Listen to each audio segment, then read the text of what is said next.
Sunday night's 60 Minutes report, which touted unprecedented access to the NSA, didn't start off so well. Full disclosure, I once worked in the office of the Director of National Intelligence. Seriously? Seriously, they couldn't have chosen a different reporter, someone who, say, didn't previously work for the intelligence state? John Miller has always had a very close, that's his shtick, is that he's got this close relationship still with all his national security people he used to work with. And it basically meant you've got a national security insider preventing this, presenting this so-called big scoop.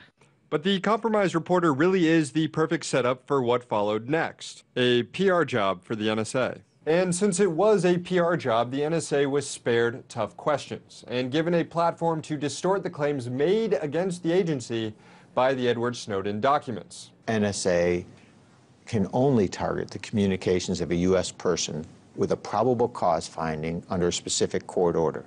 Today, we have less than 60 authorizations on specific persons to do that. He actually was asked whether they collect content and responded by addressing whether they target Americans, which are different things, because some of the biggest programs, they collect content targeted on a foreigner, say bad Somali terrorist guy, and any Americans whose communications who are communicating with that bad Somali terrorist guy will also be collected. The NSA is legally allowed to take 3 hops from any target and peer into the communications of individuals who talk to individuals who talk to individuals who talk to targets.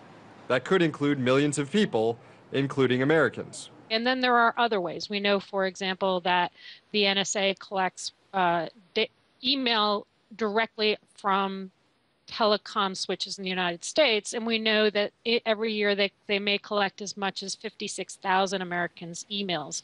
Alexander didn't address emails at all, and I think that they end up getting a lot more emails than they do phone calls, but they're collecting a lot more U.S. person and listening to a lot more U.S. person content than they're letting on. And then there was this claim made about how the NSA collects data from internet companies like Google and Yahoo. One of the Snowden leaks involved the concept that NSA had tunneled into the foreign data centers of major U.S. internet providers. Did the leak describe it the right way? No, that's not correct. We do target terrorist communications, and terrorists use communications from Google, from Yahoo, and from other service providers. So our objective is to collect those communications no matter where they are. But we're not going into a facility or targeting Google as an entity or Yahoo as an entity. But as the Washington Post reported back in October, the NSA is hacking into data links between Google and Yahoo servers and scooping out data, which raises a bunch of questions in itself. They can legally get terrorist communications from Google and Yahoo.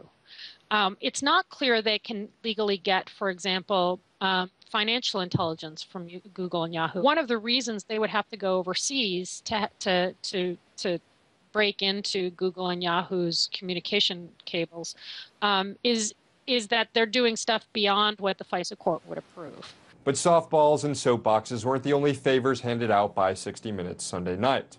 They also helped the NSA with its millennials problem by featuring young, hip millennial analysts.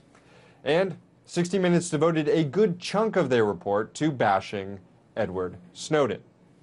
They discovered the first secret Snowden stole was how to cheat on a test to get a job at the agency. And it's also worth mentioning that not a single voice opposing the NSA was interviewed during the entire report. So what was the point of all of this? Keep in mind that after the Christmas break, Congress is going to come back and we're going to have a fight between whether Dianne Feinstein's bill or whether the Leahy-Sensenbrenner bill gets passed, which reins in all of this spying.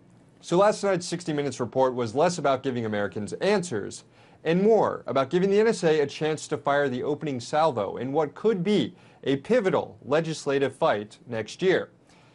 And they seem to have the mainstream news media in their corner. In Washington, D.C., Sam Sachs, RT.